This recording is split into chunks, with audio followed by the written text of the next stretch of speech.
What is up, the Lions fans? We are back. You already know what it is. It's your boy, Motor City Don P. We are back here once again for LNU. Shout out to everybody there. And of course, this is Motor City Cats. And one thing's for certain and three things are for sure when you see me in front of your TV. Number one, the Motor City Cats are indeed back at it. Number two, we came to give you stats, not none of that setting. Number three, and perhaps the most important number of them all, number three. We want to make sure you keep your Alliance news pragmatic. And you may be asking yourself, how, Don? How, Mr. P, does one keep the Alliance news pragmatic? Well, it's very simple. Glad you asked. I'll tell you. Since you twisted my arm, you must smash the like button. You must subscribe. You must share this with your peoples. And once you share this with your mothers, your fathers, your uncles, your brothers, your sisters, your cousins, your fathers, your brothers, your sisters, uncles, you name it. You name it. You've indeed cared about these people. Hey, we got some things that we got to get into today because the Detroit Lions are coming up on a game on a Thursday night football with the Dallas Cowboys, a game which we all pegged as a win. At the beginning of this season, well, before the beginning of the season, when the schedule came out, this was a game that was a win. It was guaranteed. There was no reason to think any otherwise. Now, at this point in the season, 7-5. You got Osama Ben Johnson. Sorry, I slipped. Ripping off his shirt in celebration of the 9th win of the season when they took sole control of number one in the NFC North. And then the goddamn Rams crapped the bed and allowed the Chicago Bears to be the number one seed in the NFC, the entire NFC, the conference. So that got me to thinking, man, because we clown the Bears for being the offseason champs, and they've been the offseason champs 3-4 years running, so it wasn't nothing new. They were over there trying to get better. We clown the Packers for, the stupid Micah Parsons pick because they gave up too much for Micah Parsons. We clown the whatchamacallits. Who are they? The Vikings for JJ McCarthy, which, I mean, that is a clown show. But what the Vikings did all around JJ McCarthy is they bolstered the offensive line, they bolstered the defensive line, and they just aren't good because JJ McCarthy's not good. I'll tell you what.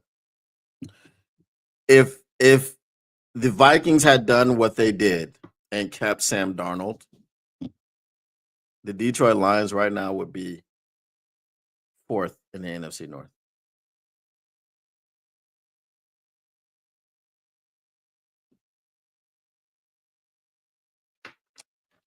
All right, let me see your comments before I get into my spiel. What up, to everybody in the chat? K Press says, we suck, period, point blank. What up, to Tactical Sport? What up, to Jody? Man, TA out for the season. Don't know what's up with Kirby. What is going on this season? Okay, I'll tell you. Yeah, I forgot. I'll touch on those things. Hope Kirby don't come back too early and risk further injury to his knee. The Lions and Dan Campbell are full of ish. I'm sick of them. SMH. TA is out for the season, man. We have huge issues now. The bad news just keeps coming. It does. Shoulder surgery. Bears fans have the right to laugh at us. Okay, that's just how it works. The Packers fans have the right to laugh at us. The Bears fans have a right to laugh at us. The only ones that don't have a right to laugh at us is the Minnesota Vikings. Terrion Arnold has been put on IR with a shoulder injury. Now, here's the thing. When we were watching that game, okay, I made the comment, where is Terrion? Some dumbass in the chat said he's busy making TikTok videos. Well, after that hit that he put on whoever he put that hit on, he was out. because he did it with his shoulder. And that's why he's having shoulder surgery. So he was out for the game. They didn't talk about that much. All they talked about was Amon-Ra St. Brown. But Terrion Arnold left the game after that hit, and we didn't see him. And that's because whatever happened to his shoulder happened. Right? He's busy making TikToks, is what was said. I'm not gonna go into OnlyFans today. I've done that enough. But some of these people out here have real problems. They got real issues and they need to seek therapy. Seriously. Seriously, bro. But let's get into what I was thinking. Man, that's not good. Aiden and Jared injured too now. Seems like everyone is out injured. I don't think Aiden and Jared are injured. Comes down to Jennifer. No, it doesn't. I don't listen. Forget about the Bears and January. We gotta freaking get past the Cowboys, which is not gonna be a small task. We can't overlook anybody. We're no longer in that position. We lost that ability. The curse is struck again. I don't know about all that. All right. So remember, we're good. Do y'all remember we're good? Do y'all remember what we talked about?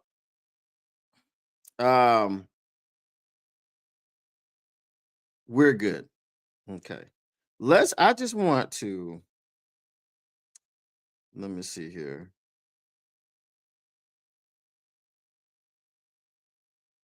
Okay. Kirby Joseph says, I'm lost for words. All right. Let me throw something up here for you. Because it's something that I was thinking about while watching Sunday Night Football last night. And if my computer decides to cooperate, then we can have this discussion. If it doesn't decide to cooperate, then we're not going to be able to have this discussion. I mean, we can still have it, but not in the way that I want to have it.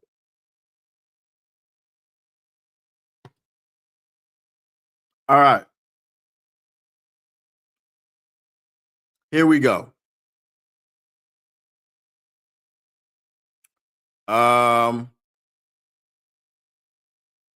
Okay, it's upload. So everybody remembers we good. I just want to show y'all something. Y'all ready? Okay, let me put this up on the screen.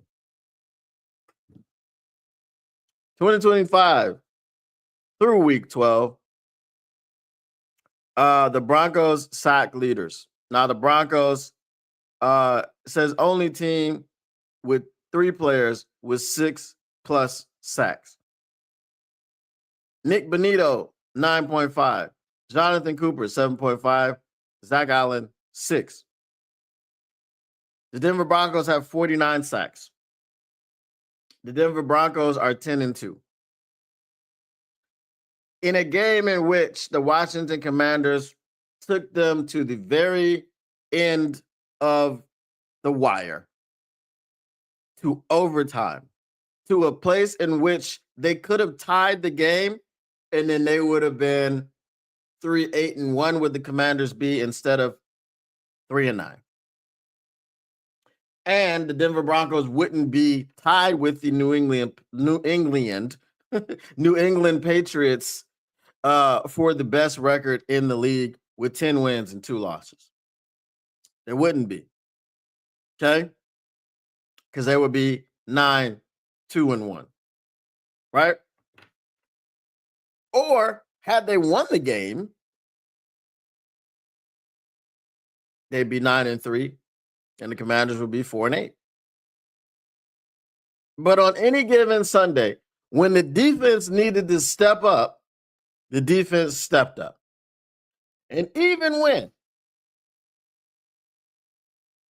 the 49 sack having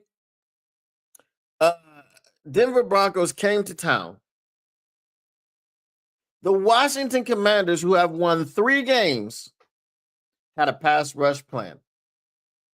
I know a pass rush plan is generally talking about the pass rusher and how he gets to the quarterback. What's his plan? What does he do? But Marcus Mariota had a pass rush plan. Dan Quinn had a pass rush plan. That pass rush plan was to not give this team that leads the league in sacks the time that it takes to get to the quarterback.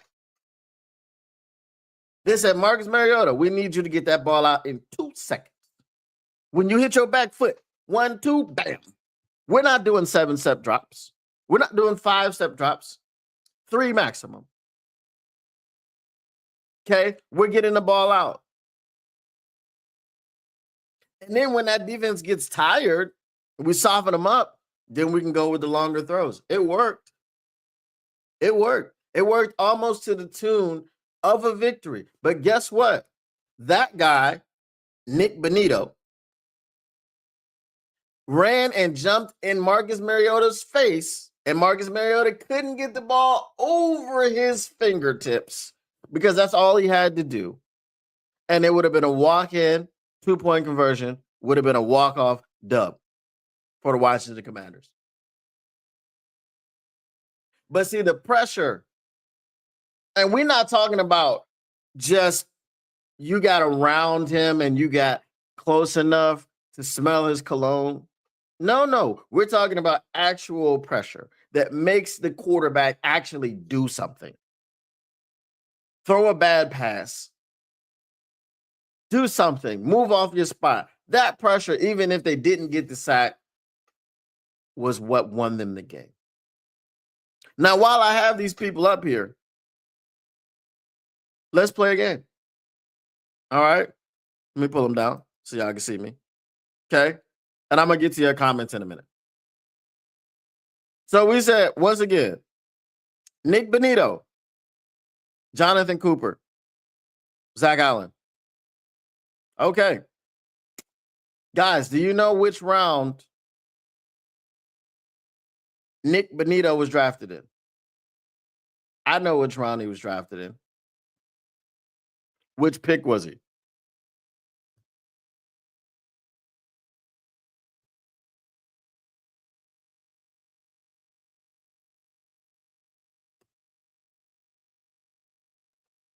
Nick Bonitto was selected in the 2nd round as the 64th overall pick. Can anybody tell me if 64 is high in the 2nd round? Does anybody know where 64 is? I just want y'all to tell me in the chat. Okay? Let me pull the chat back up. Does anybody know where 64 is in the 2nd round?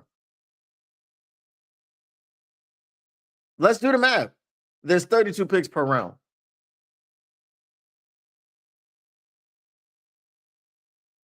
So what does that mean about Nick Bonitto? In theory, just in case there were no comp picks, there were no. In theory, where was Nick Bonitto picked?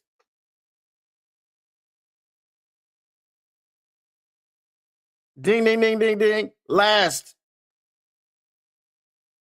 So this dude was picked 1 pick before the 3rd round. The 3rd round in which Brad Holmes likes to pick people like Broderick Martin, Isaac TeSlaa, Hendon Hooker. And he likes to use those picks to trade up and get an Isaac TeSlaa, or to trade up in the 4th round and get a Manu. Okay. Here's the next one. What was his name? Okay. He's got 9.5 sacks. He leads that team. But we good because the Detroit Lions fans are mad because Aiden Hutchinson is so good. And why don't we just go get another one? Brad, this is what you said, right? Okay, Brad. So we were expecting to find you just got to go get another Aiden Hutchinson. There's no other way in time in the draft where you could address the pass rush. When you picked Josh Pascal, you weren't addressing the pass rush. When you picked Levi Onwuzurike, you weren't addressing the pass rush. I'm not going to say that you shouldn't have picked Aleem McNeil because you got to build up that line. But you know who you shouldn't have picked? Tyleik Williams.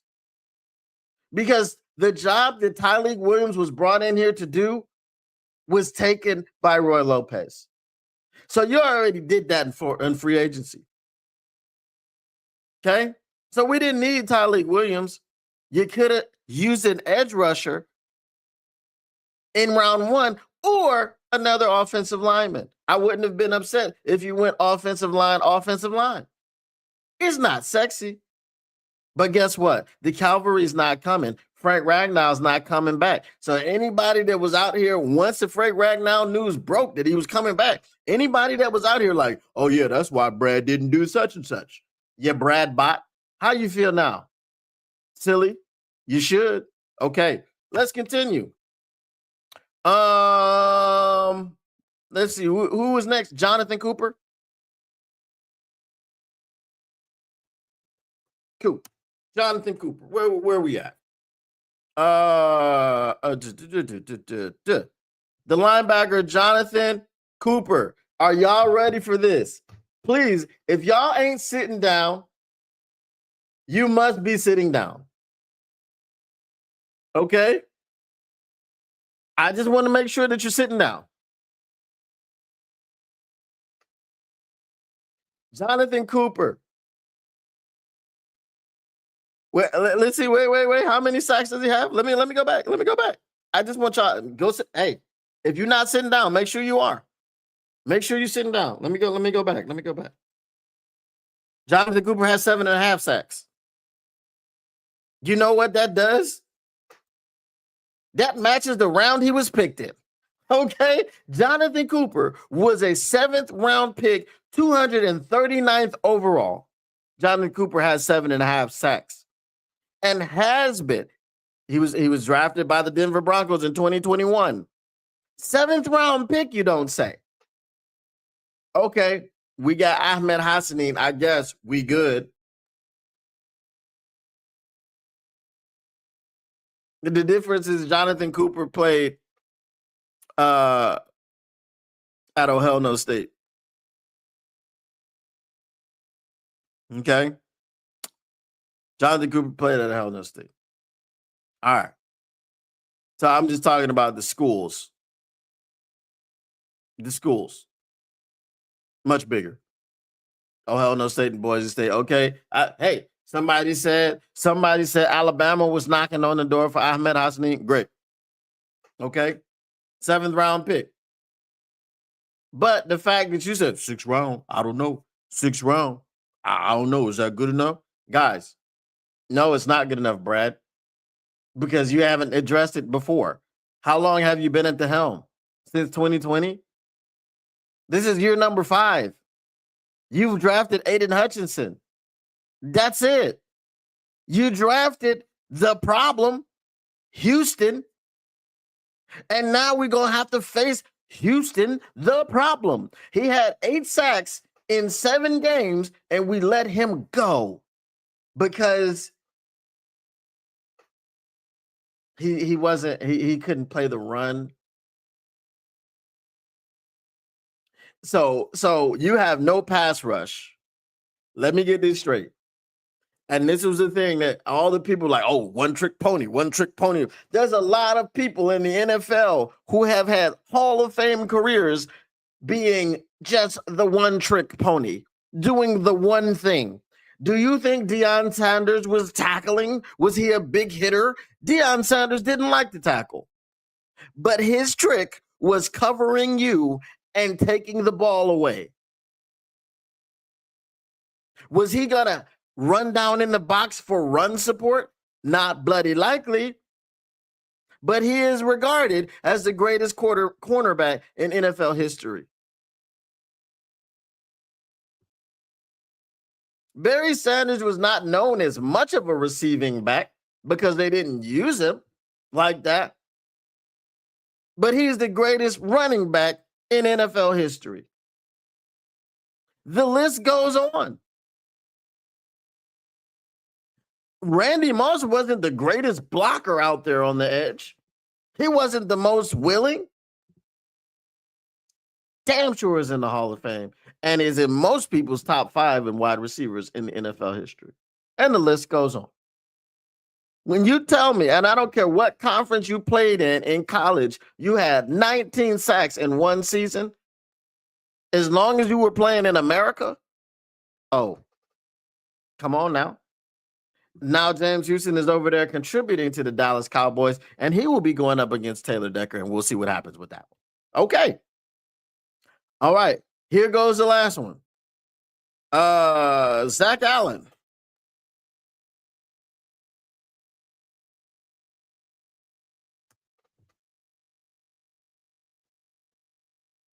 Zach Allen was selected by the Arizona Cardinals with the 65th overall pick in the 3rd round of the 2019 NFL Draft. He was the first pick of the 3rd round. So we have 2 guys on the defensive line or in the front 7 of the Denver Broncos who have been picked basically back to back. Okay. Now, Zach Allen was picked before. Okay. He was in 2019. Nick Bonito, I think, was in 2000. What was he? 2023. Which hold on, let me see. Because I know Jonathan Allen was 2021. 2022 was Nick Bonito. Okay. So he was picked 3 years after Zach Allen, but Zach Allen was picked by the Arizona Cardinals. First pick of the 3rd round, last pick of the 2nd round, and a 7th round pick. These guys are the leaders of a defense that has 49 sacks. So when Brad Holmes comes and gaslights you at the podium, telling you that you're just mad because Aiden Hutchinson is so good and why can't we just go get another one? I present to you the Denver Broncos. They're leading the league in sacks and pressures. And most likely quarterback hits as well. They're leading the league and making the quarterback uncomfortable and feel pain and feel hurried and feel rushed and be discombobulated and getting him off his spot. They lead the league in that.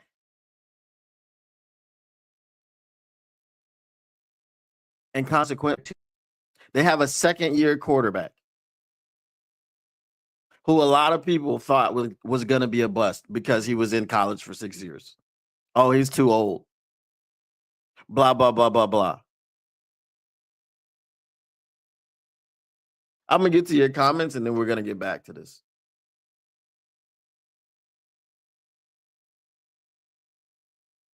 Let me take this off.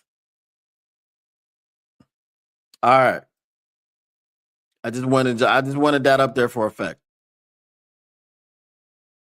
All right, let's see what we got going on here. We knew the Lions' schedule was hardest in the NFL. We knew we had OL issues. We knew we'd be hovering around an 11-win season, and we're still here. Dallas is fugazi good, but inconsistent.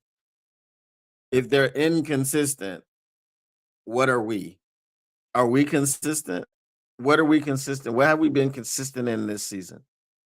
Jahmyr Gibbs. Dallas W, LA L, Pitt W, Men W comes down to Chicago. I don't know why you think that you can take any W's for granted. I don't know why. As you see this season, as you see this team, the injuries, okay, Graham Glasgow again is not playing against the Cowboys. Let's see how Tristan Colon does. I don't know. I don't know. Our defense revolves around LBs. Our DC was an LB, and they're playing great. The teeny weeny Wolverine 97 is AWOL. Okay, so now we've got personal issues. So I'm done with your comments. All right. The T. Williams pick was dumb. We literally have 4 other players that can do what he was drafted to do. Facts.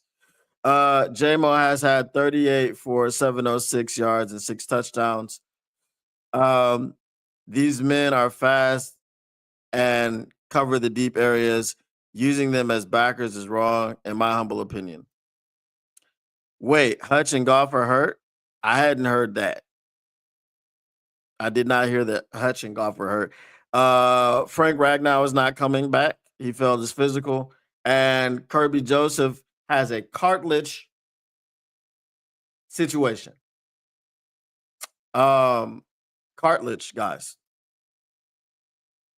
For those of you that are not familiar, it doesn't regenerate. Think of what was that dude's name? Was it Brandon Roy? Point guard in the NBA, bunch of knee surgeries, no cartilage, had to retire early. I know a guy with two thumbs that said we were being gaslit. I'll give you two guesses, but you're only going to need one. Me.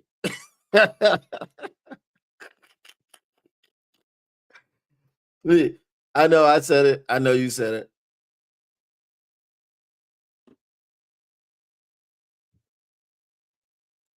Okay. Someone above said Aiden and Jared now too was confused. Yeah, I didn't hear anything about Aiden and Jared. It might have just been some practice stuff, like they didn't practice. But as far as injured, TA is on injured reserve. So that sucks. All right. So that was why the title of this show was, is it just a quick fix? Is it just a quick fix? It's a quick fix. You can fix the pass rush in one off season. You can fix the offensive line woes in one off season.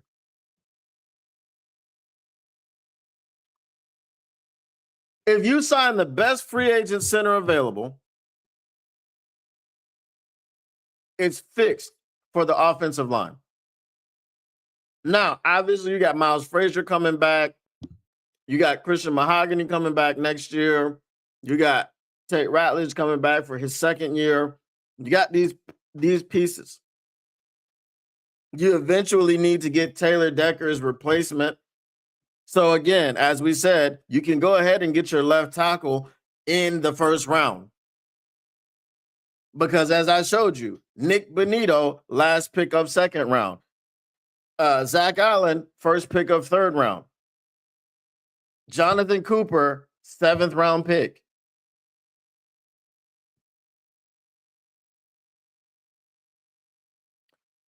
What we really need to do is change philosophies. Okay?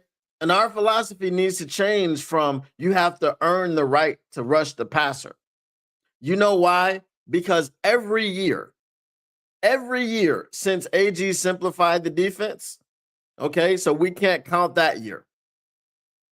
That's the year that we went 9-8. Because we went 8-2 down the stretch and just missed the playoffs. That's the year that we sent Aaron Rodgers out of the NFC North. Remember that? Every year since then, we start out great, stopping the run. We ain't allowing this, we ain't allowing that, we ain't allowing the third thing. 50 yards per game rushing. 50 yards per game rushing. That's what we're allowing. By the end of the year, it's over 100.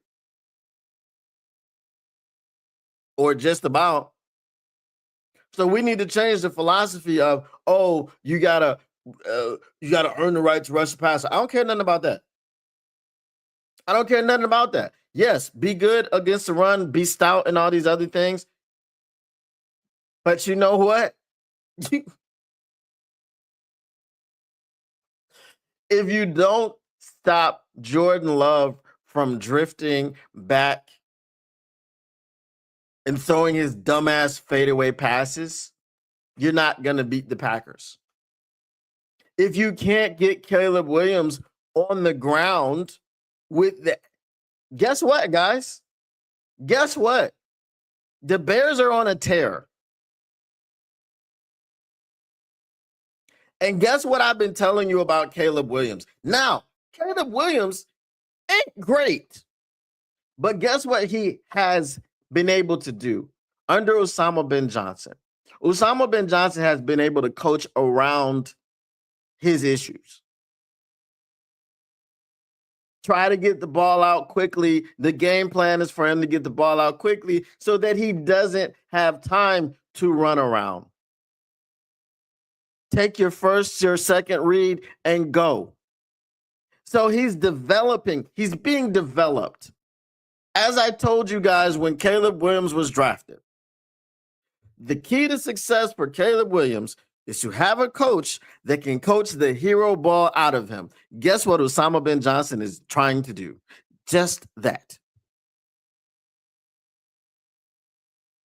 He's teaching Caleb Williams that if you rely on the hero ball, you will never amount to anything in this league. But if you use it as a tool instead of a crutch and a hindrance, which is what it is when you use it all the time, then you'll be just like all the other mobile quarterbacks that can get you a play with your feet when you need it. That can get you a play off script when you need it. Remember when Jordan Love had all these Patrick Mahomes comparisons, and I was like, yeah, don't see it. You know who's more like Patrick Mahomes? Caleb Williams. Am I telling you he's Patrick Mahomes? Absolutely not. Am I telling you he's going to be just like Patrick Mahomes, better? No, absolutely not. But imagine the Chicago Bears for years to come having a quarterback that's Patrick Mahomes-esque. Just esque. That's all he has to be, esque. And then they'll be in contention for a very long time.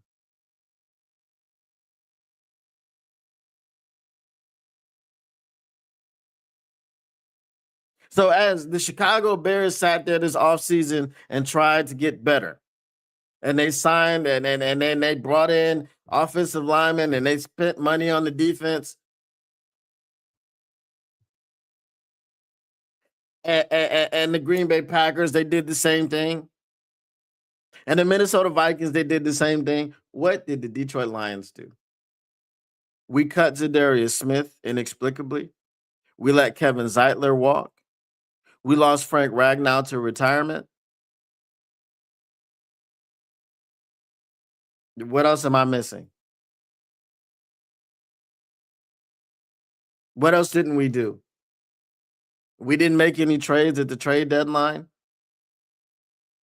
We got to the third round of the draft and we threw away 3 third-round draft picks to move up and get a receiver. And I'm calling it 3 in this situation because you didn't need to draft him in the third round. Because you could have drafted the next Zach Allen. You could have drafted the next Nick Bonito.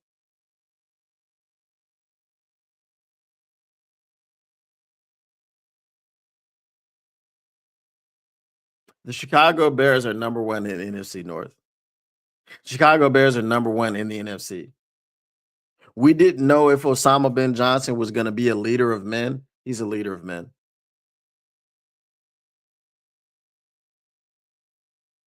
I talked about being like the Philly fans. Let me play you an excerpt. Excerpt. Okay? This is what a Philly fan is. Okay?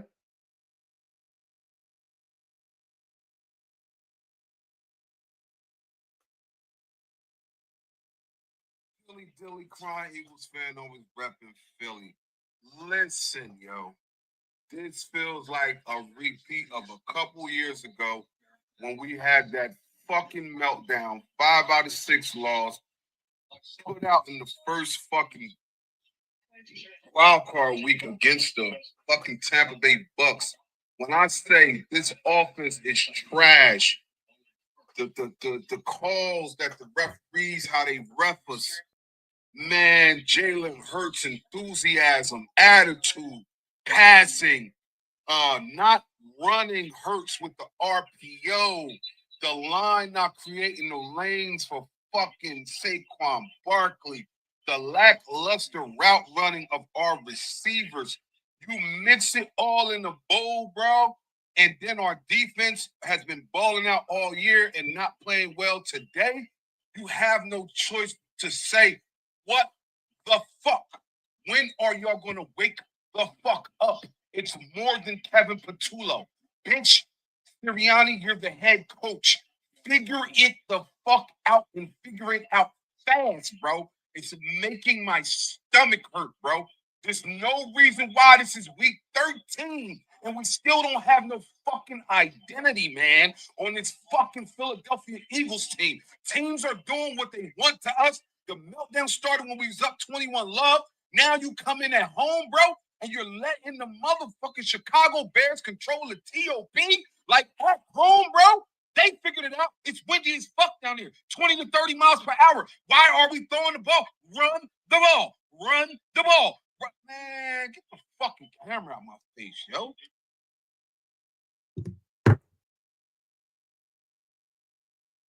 I wouldn't mind some of that energy right now. I wouldn't mind some of that energy. I'll link it to y'all comments. I was being sarcastic about Aiden and Jared because it seems like everyone is hurt. Oh, okay. But pass rush is cooked, season is cooked with TA gone.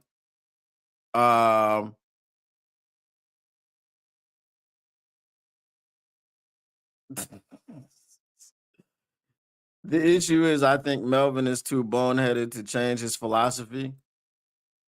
He's gonna have to do something quick because he's gonna get fired. You know, like Pierce said, he said if we don't make the playoffs this year and next year, he's gone.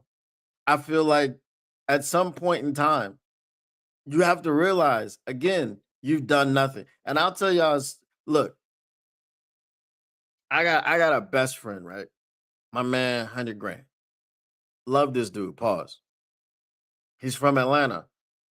So we have like sports conversations, and he's always trying to say something to me, right? But he can't really win an argument because he knows that Atlanta sports is trash, so much so that he's an extreme bandwagon jumper. He got teams all over the country, right? He can't talk to me about his. He can talk to me about his baseball team. I don't care about baseball, but hey, that's it. That's the only success you've had professionally. You haven't had any success in football, hockey, basketball. Baseball's it. So when he tries to have these arguments with me about sports, and my question is, what have you done? What has your city done sports wise? We know Detroit is the city of champions. We know, like, we have a long history of winning.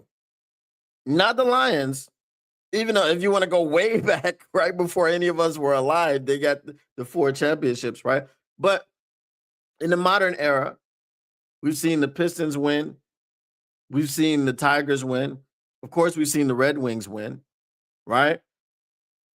It's called Hockey Town, USA. If you like, we have so many championships that they call the place Hockey Town, USA. So my question to Brad Holmes is, when you're up there taking victory laps and you're being smug at the freaking podium and you're calling out reporters and this, that, and the third thing, what have you actually done? What have you built? Aiden Hutchinson, now the excuse is, oh, he's hurt. But before the season, he was better than he had ever been. He looked even better than he looked when before he got injured last season. Last season, he was on a tear, and people were all saying, hey, it's against backup tackles. And it was like, well, you got to play who they put in front of you. Now it's not against backup tackles. Oh, he's got 8.5 sacks this season. Oh, but he's hurt. He's coming back from a catastrophic injury. Now you got to give him until next year. He's on the field. I expect production. They didn't wait until next year to pay him. They paid him this year. They paid him this year.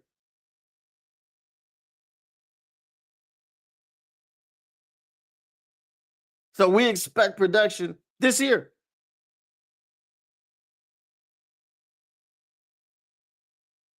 Nick Bonito has 9.5 sacks, ladies and gentlemen. Nick Bonito was the last pick of the 2022 second round of the 2022 second round. He was the last pick. That's 9.5 sacks. He's on a defense that has 50. I don't know. I think they got to Mariota maybe once. Let's call it 50. Okay.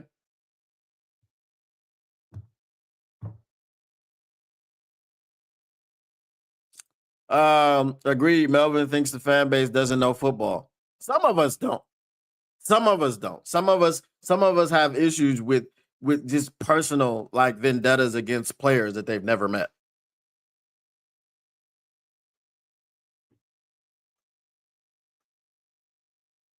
So we say things like the defense is playing great. It's just Aiden Hutchinson that sucks. Okay.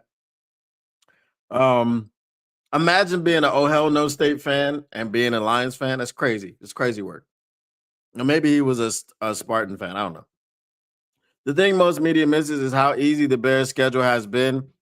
Yeah, I'll wait. Ben is a dweeb, and we'll get bullied again like we bullied him already. I'm not so sure. The easy the schedule has been. Again, that was the case before they played the Eagles and put up 200 yards rushing with two different running backs.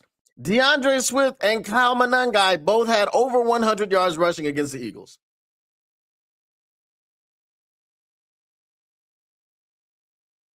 So as all of us felt that they were going to get exposed, they put belt to ass on the Philadelphia Eagles in their own house. So I can't really freaking talk about that. I can't. I got to give the props where the props are due. Right now, the props are due. Right now, after the Eagles win, they put up 24 points. We couldn't put up more than 9.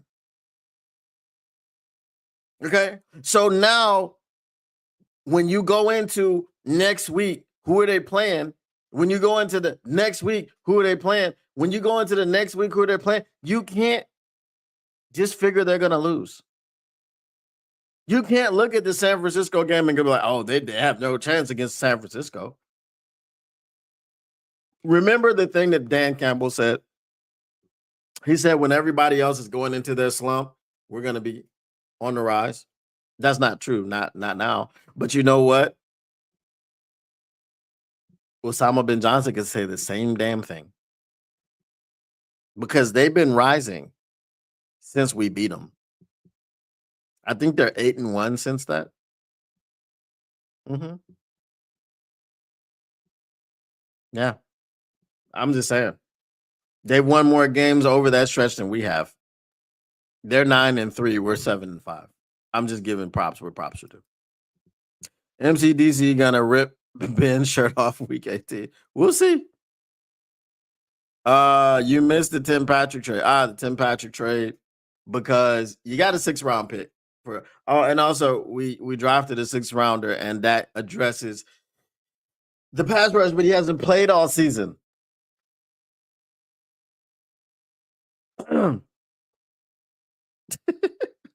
Don't stop watching.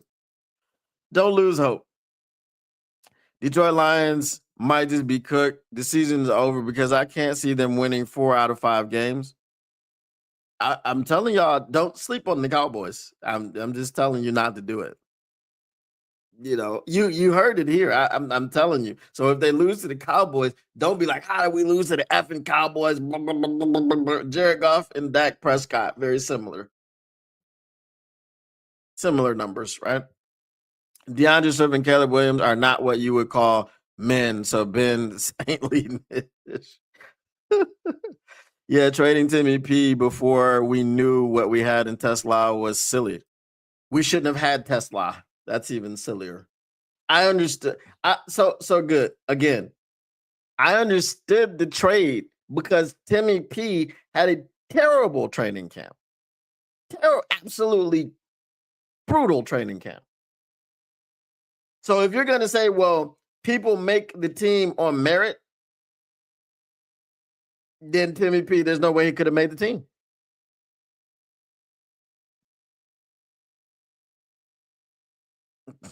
Maybe you need to promote Chris Spielman now, you know? It feels upside down. The Panthers beat the Rams. Next, dogs and cats will be living together.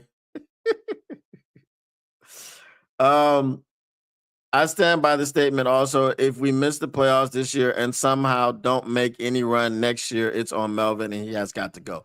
I would definitely say for sure if it was 2 years in a row, yeah.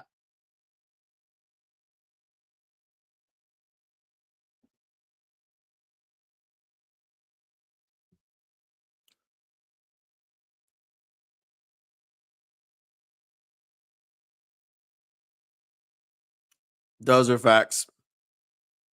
Adam Thielen was just released. He was granted his request.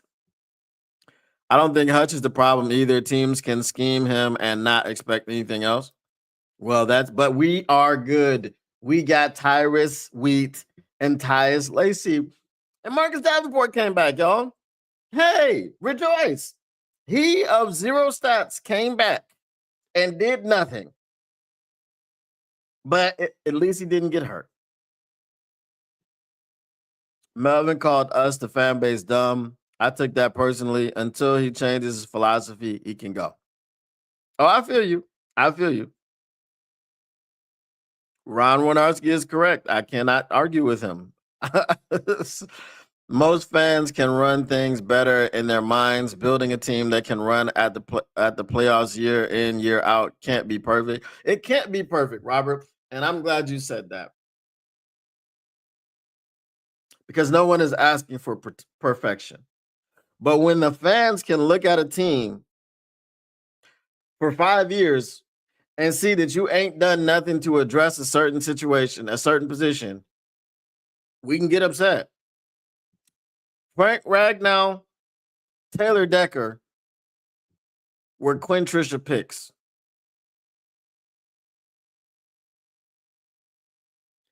Quinn Trisha. Let me read you the offensive linemen, and I'm going to read these from my memory. So if I forget, you just let me know. The offensive linemen that Brad Holmes has drafted: Penei Sewell, because the Bengals are stupid; Colby Sorsdal; Christian Mahogany; Miles Frazier; Tate Ratledge; Manu.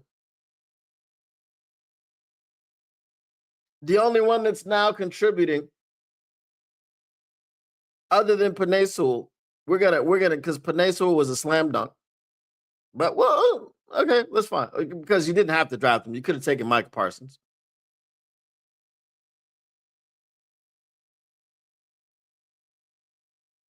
Penei Sewell and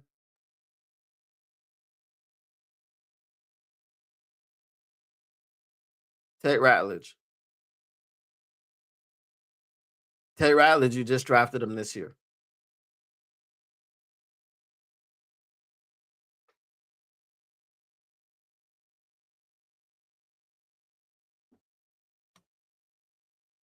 Out of those names that I listed, only one of those guys was drafted in the first round. Only one. And that's Penei Sewell. Penei Sewell is the only one that I mentioned that was drafted in the first round.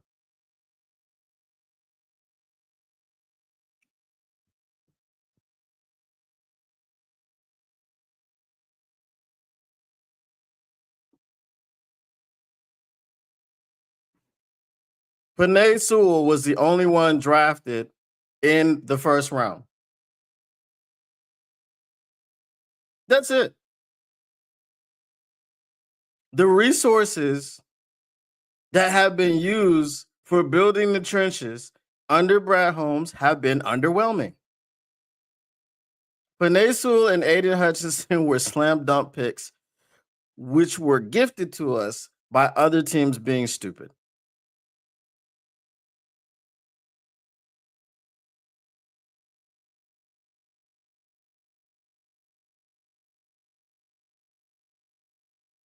That's it. So yes, Robert, it can't be perfect, but we're not asking for perfection. We're asking you to allocate things properly. We're asking you to take your third round pick for Broderick Martin, your third round pick for Hendon Hooker, your 3/3 for Isaac Tesla, your third round pick for Manu. That's 6 third-round picks. You don't think you could have got 6 players?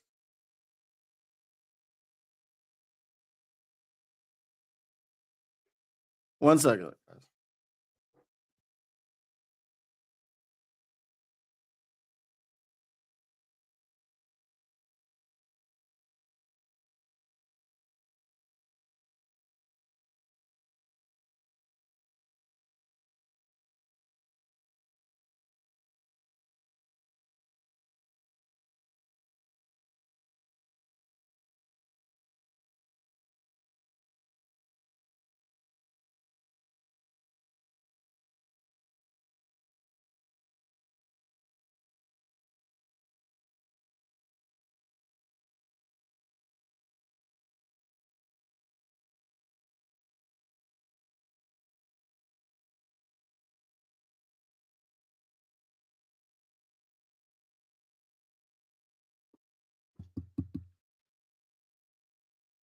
That's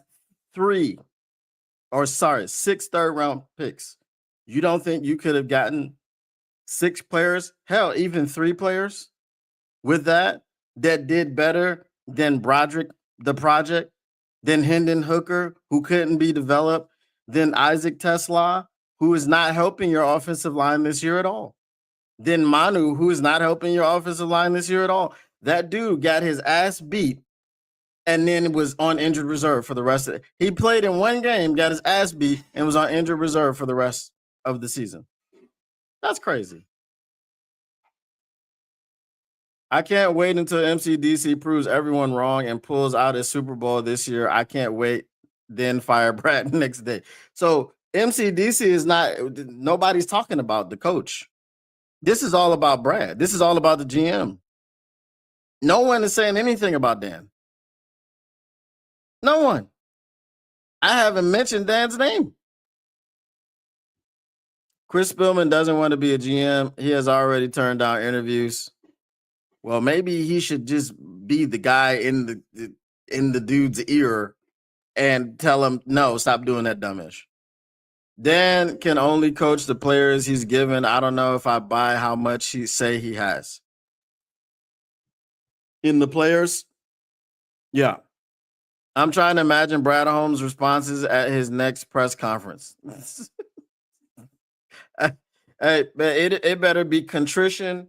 It better be apologies. Because if you sit there and you try to tell people that some other stuff is going on again, just like you tried to do when you tried to say that everyone was upset because you wouldn't go get another Aiden Hutchinson.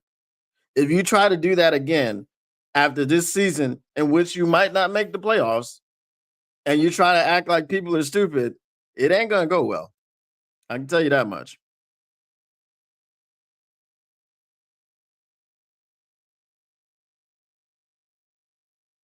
Yeah, I said mahogany.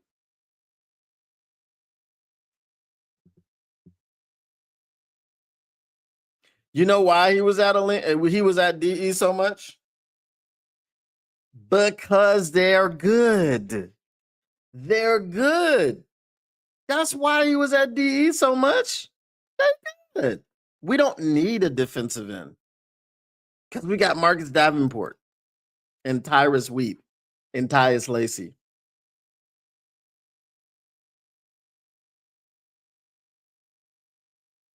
At least he's playing. At least he's playing.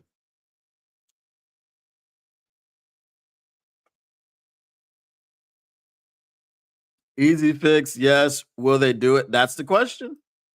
That is the question. Small thing, I believe Manu was a fourth.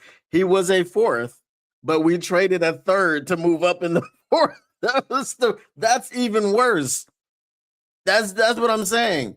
He was a fourth, but we traded a third to move up in the fourth, which is crazy.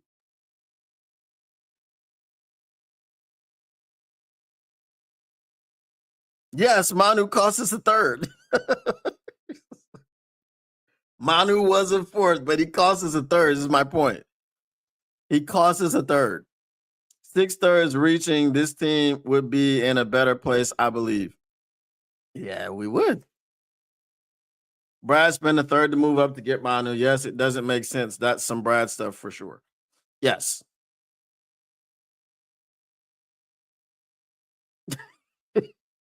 Pause. I'm not gonna read that out loud.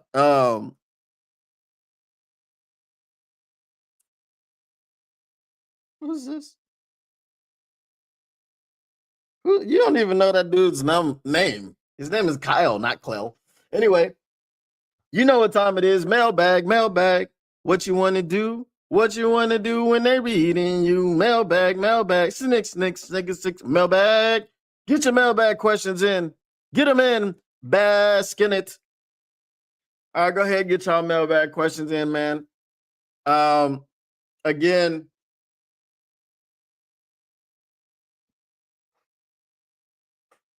the failures of this season are on Brad. That's what I'm putting him on.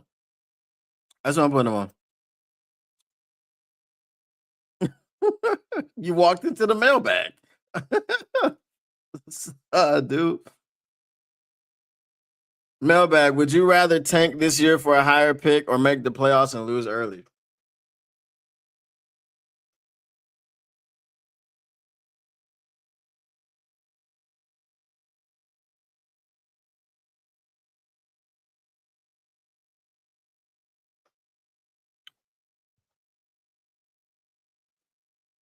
I never want to tank because if you can make the playoffs, anything can happen. But if you're saying lose early, neither one of those things makes any sense. Because a higher pick doesn't guarantee success. And the missing and losing early in the playoffs doesn't solve any issues. The only proper answer in that would be just getting the higher pick because that is the only thing that could benefit the team. Making the playoffs and losing early is of no benefit at all. So the only way that I could answer that would be to tank to get a higher pick. Hypothetically. Do I want to do that? No.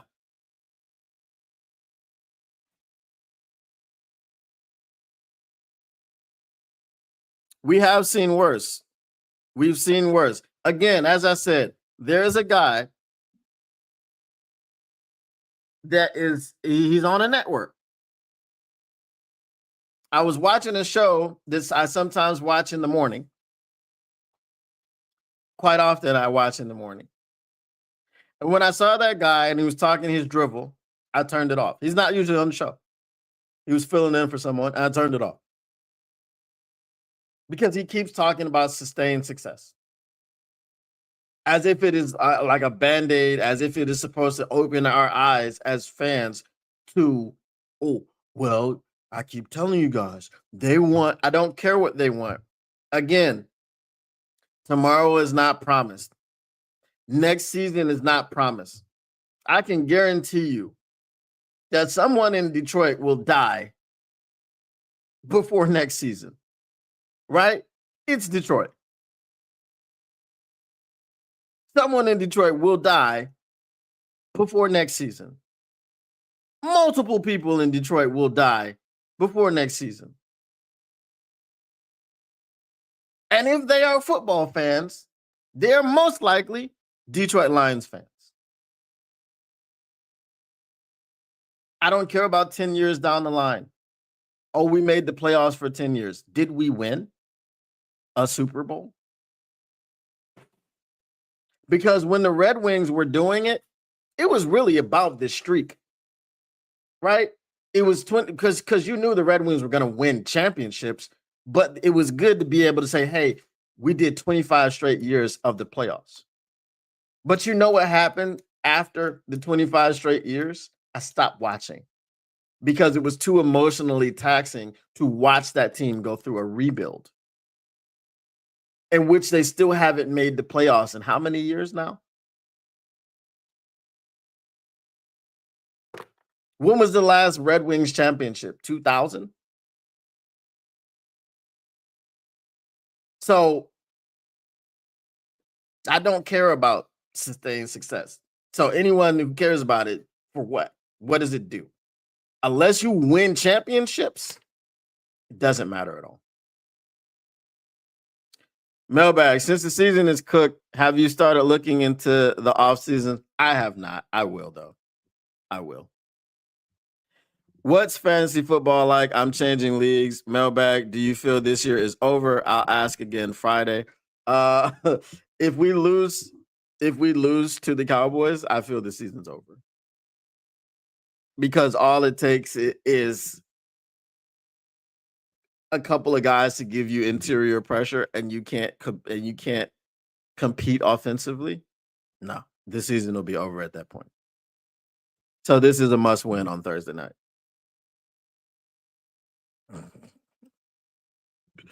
Mailbag, what do you think are our chances of winning this Thursday? They don't look very good. Terrion Arnold is out. Kirby Joseph, is he practicing?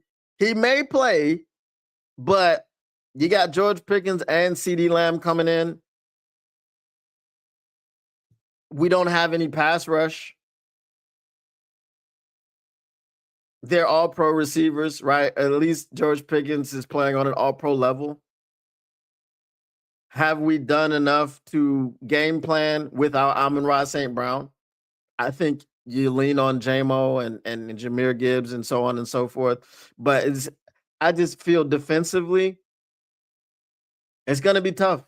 If you can't get to Dak, he's going to have all day to sit back there and pick you apart. And then it's going to turn into a shootout. You know? And again, if it turns into a shootout, does our offense have enough to protect? Does our offensive line have enough to protect Jared Goff? If yes, then we win. If no, we don't.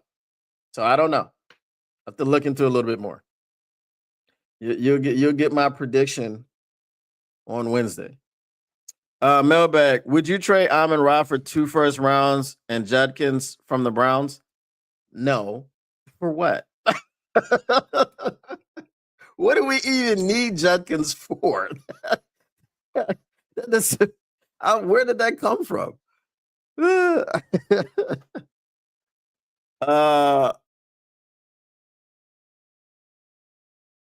Yeah, 3-win streak. Facts. I feel like this team has to fuel the fire and play with some spark Thursday. We cannot lose this game. That is true. What up, though, Chicken Nugget King? That would be a death sentence for the season. That argument is definitely true in NBA lottery. The inconsistency we have is going to hold us back at times, and we can clean up those inconsistencies ASAP. I wish we could clean up inconsistencies ASAP, but I think if we could, then they wouldn't be called inconsistencies. You're talking about Anson. I'll take a no answer as a confirmation. No answer. Mailbag, do you think Brad's first 2 drives were good because he had knowledge from the Rams that he brought with him? Are you saying that was the only reason?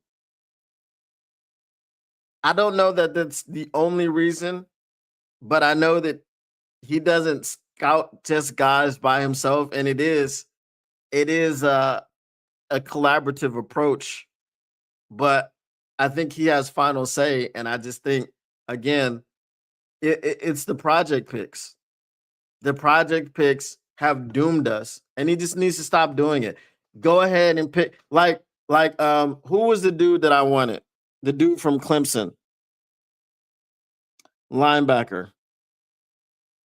He looked like a mini version of Jihad Campbell.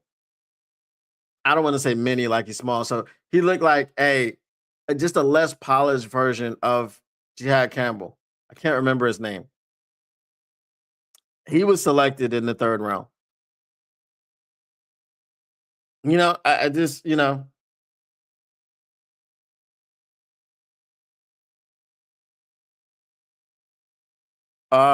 winning a playoff game 2 times in the last 2 years is a reality now.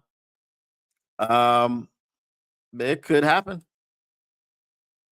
And we haven't lost back-to-back games in 3 years.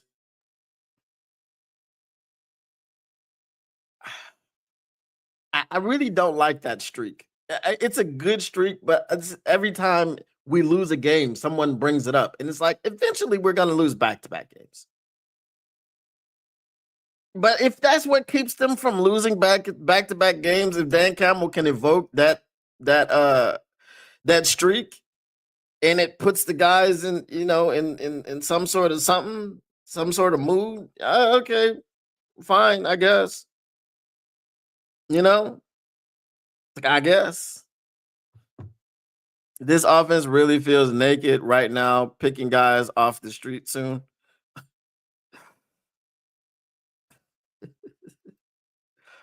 I say Sheila get Brad ass out of town. It does not even smell. What are these ass comments? Pause. Like, what are we talking about? The reason I said Anson is because I turned it off at the same time. Yeah, there was a chair and a massage, and I was just like, I can't listen to this.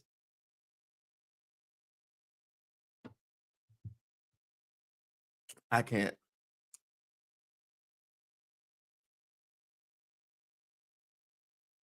Who is what guy? The guy with the ass comments or Anson? If Brad pitches re-signing Didi, does Sheila fire him on the spot? I hope so. I hope so. I'm sorry. I hope so. If that's what you want to do, because it's not just that. Look, as I said, God can't stay healthy, and he comes back and he plays not to get injured. He's trying not to get injured because he knows he can't stay healthy. So he's trying not to get injured, and that results in zero production, no production at all. So you can't play football scared. You can't play not to get injured because that's the easiest way to get injured. And maybe that's the problem. Maybe he plays not to get injured and gets injured.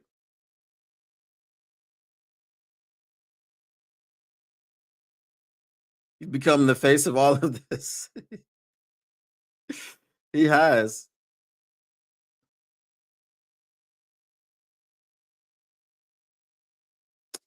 I think the most likely one would be Pascal, but again, you're right. Neither of them should be on the roster.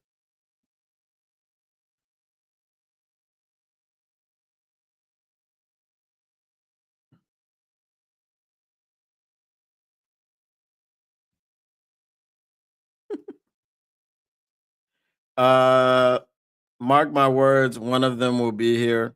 Yeah, like I said, I think it's Pascal. You can't re-sign Levi, bro. Levi's been here for 5 years. He's played 1 season. I don't understand.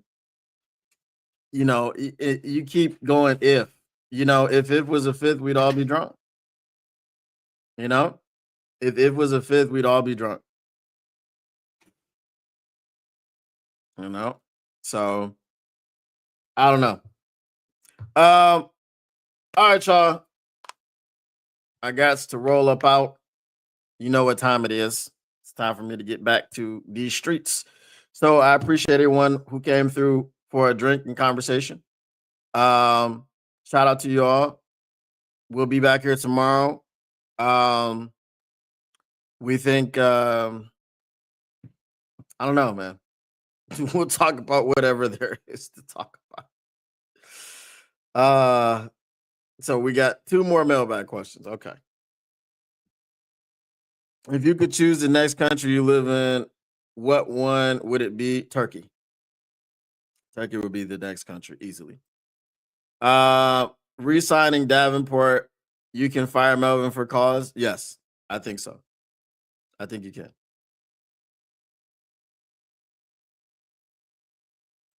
Davenport and Pascal have been dead spot on the roster. So has Levi. So it's all messed up. All right, y'all. Once again, the Motor City Cats R&D back at it. We came to give you stats, not none of that static. Whatever you do, make sure you keep your Lions news pragmatic. I